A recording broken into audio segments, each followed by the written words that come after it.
Bradley Barcola to Liverpool is on. Trent's heading back to the Prem. Proper drama is brewing for Lamine Yamal at Barça. And Rafa Leao could be jetting off to Galatasaray. 200 likes on this video, and the new episode drops tomorrow. Hit that like button, and let's get straight into it. £120 million is the number that makes this Bradley Barcola deal feel different, not 145 million, which is where PSG started. Liverpool have held their nerve, and now it looks like they're on the cusp of landing one of the best young wide players in Europe for a package that starts just above 100 million and can climb to 120 million pounds if the proper milestones are hit: individual success, team success, the lot. Fabrizio Romano says Liverpool are poised to agree it, and PSG view the deal as progressing extremely well. You can understand why. They paid 38 million for Barcola. If the add-ons land, they've basically tripled their money on a lad with 2 years left on his deal who doesn't want to extend beyond 2028. That is good business from their side, whether they wanted to keep him or not. From Liverpool's side, I get it as well. He's right-footed, wants that left side, carries that bit of star quality, and after Mohamed Salah's departure, the attack needs proper punch again. Barcola became the priority once Yan Diomande chose Real Madrid, and the confidence at Anfield now is that there won't be any late nonsense. Andoni Iraola played it exactly how you'd expect when asked. Respectful, because Barcola isn't a Liverpool player yet, but when he says he hopes for good news soon, come on, you can hear the tone. That's not a manager sounding miles away from a deal. The knock-on is Cody Gakpo. You can't pretend this doesn't put a question mark there, because Barcola's natural space is that same left channel. And if Isak and Wirtz, after the money spent last summer, actually kick on, Liverpool's front line starts looking frightening again.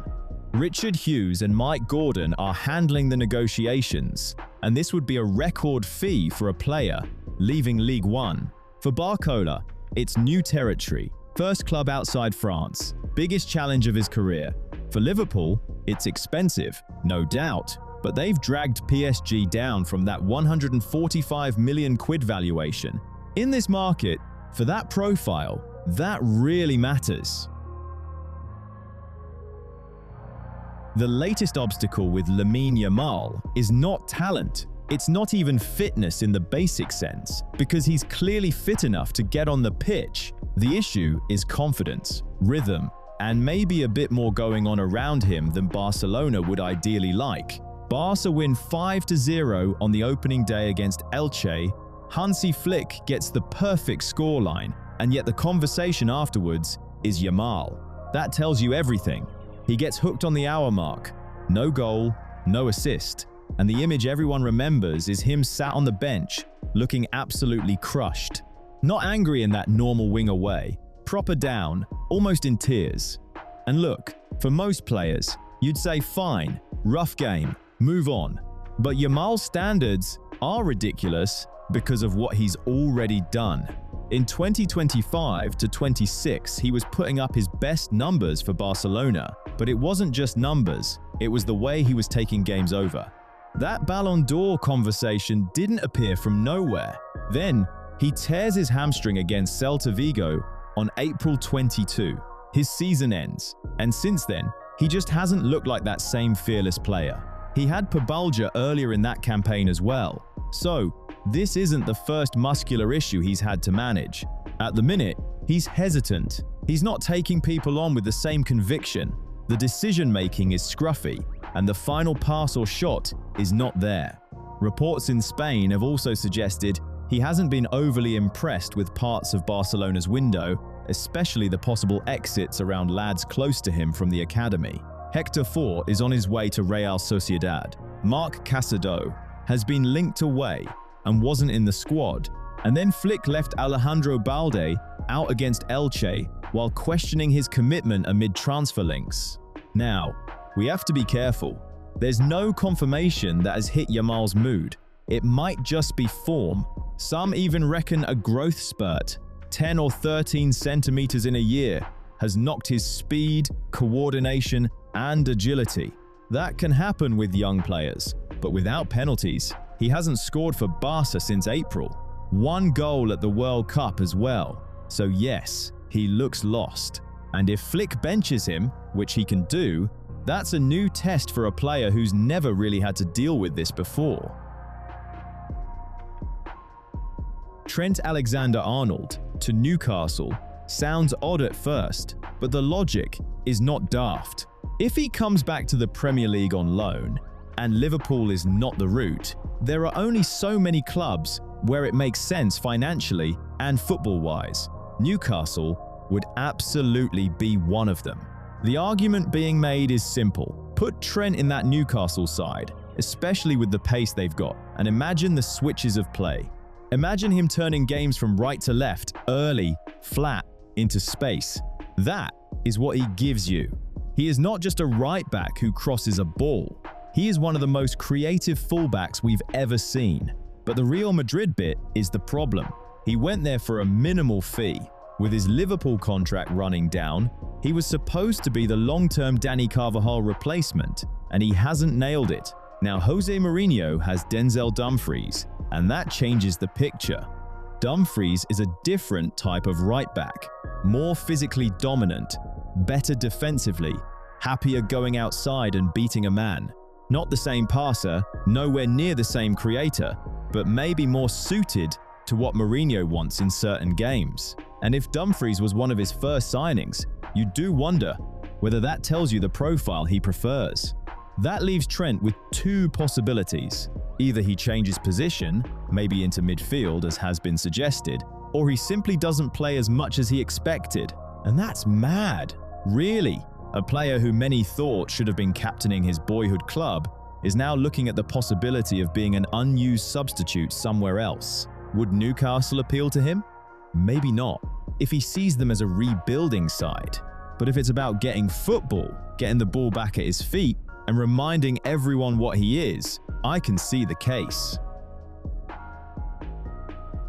Rafa Leao has knocked back Aston Villa's contract offer, and that is the part that makes this difficult before you even get into the transfer fee. Villa's package is strong, £43 million overall, with a £7 million loan fee and a £36 million obligation to buy.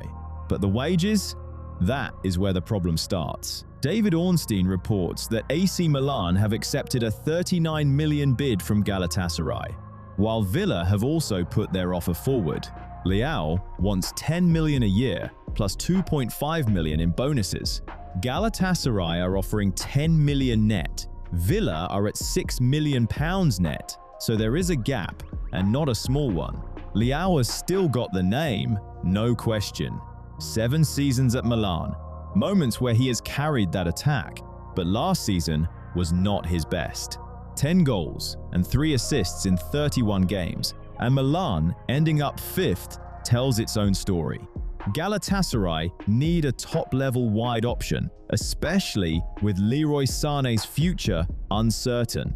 Villa need productivity too, even after signing Alejandro Garnacho, because Morgan Rogers has joined Chelsea, and there is a hole in that final third. But if Galatasaray have an agreement in principle with Milan, and Leao is open to the move, Villa are chasing from behind. The contract has to work, otherwise the fee means nothing.